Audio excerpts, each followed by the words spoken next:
Okay, so you've been using Claude to write blog posts, but it feels like you're just shouting into a void, right? Welcome to the Explainer. Today, we're tackling a massive headache for anyone in the digital space, mastering Claude for blog writing and SEO content production. If you're tired of hitting publish and getting absolutely zero traction, you are in the exact right place. We're going to unlock the process that actually works. But first, let me ask you a really direct question. Why is your blog unread? It's incredibly frustrating, isn't it?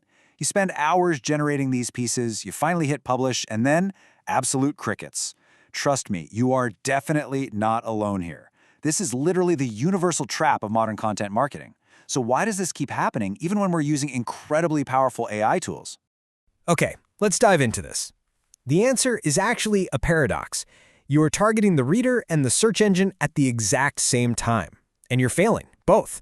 This right here is the fatal flaw of the one-shot AI prompt. When you just tell the AI, hey, write a good SEO blog post, it tries to juggle engaging a human and feeding an algorithm all at once. The result? A compromised, robotic mess that nobody actually wants to read.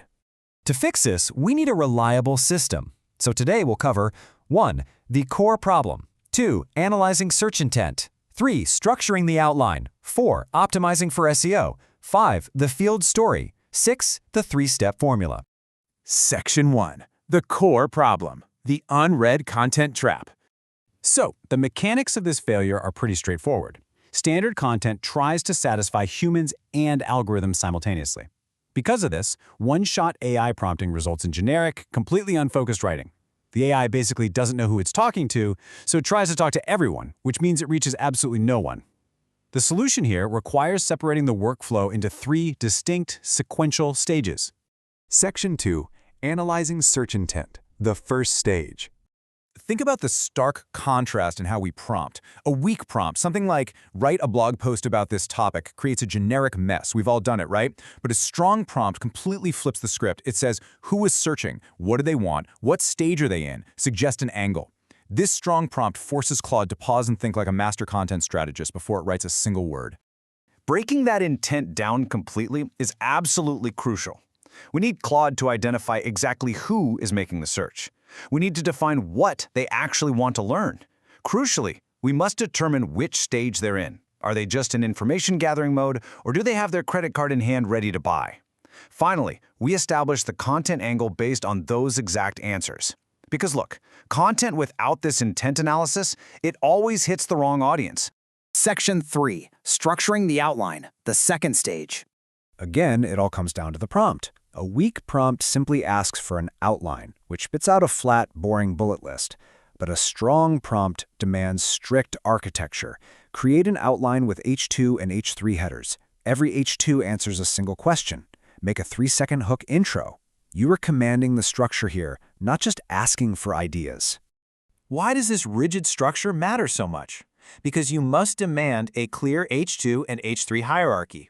Every single section needs a specific question to pull the reader forward, and you have to design that intro paragraph to make readers decide to stay within exactly 3 seconds. If you don't enforce this, human readers get completely lost in massive walls of text, and search engines just cannot decipher the page's actual value. Section 4. Optimizing for SEO, the final stage. Now, what's really interesting here is how we define optimization. A weak prompt simply says, optimize this text for SEO. That is a one-way ticket to robotic keyword stuffing. But a strong prompt is precise. Write a 150 to 160 character meta description. Suggest internal links. Integrate keywords naturally. True optimization is about pinpoint precision, not repeating the same phrase 20 times. Let's elaborate on those exact directives. Optimization is not forced keyword repetition. You should always request specific 150 to 160 character meta descriptions. Ask Claude for natural internal linking suggestions targeted at specific sentences. And above all, ensure keywords never, ever disrupt the natural reading flow. If you don't enforce this natural flow, you'll instantly lose the human reader you just worked so hard to hook. Section 5. The field story, proof of concept. Let's look at how this plays out in the real world. Take this anonymous content team. Their baseline, they were grinding out 3 posts a week using standard templates with absolutely zero traffic growth. Then, they made a pivot. They shifted to strict intent-first analysis before writing any topic. Just 3 months later, they achieved a significant organic traffic spike. The kicker? They did it with the exact same publishing volume. Their success came strictly from changing their process, not their workload. Section 6. The 3-step formula, a summary. Let's lock in the core takeaways with these 3 simple, sequential steps. Step 1, understand the intent. Step 2, build the structure. Step 3, naturally optimize. This exact workflow solves the very problem we talked about at the start. By splitting the work up, Claude gets to excel at every individual task without compromising the final piece. I really want to leave you with this core thesis.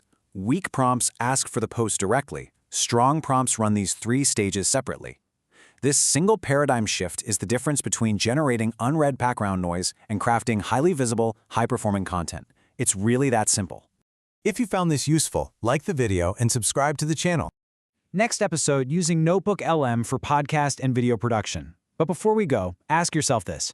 How many incredible ideas have you buried just because you asked the AI for a final draft instead of a thought partner? Think about it. See you next time.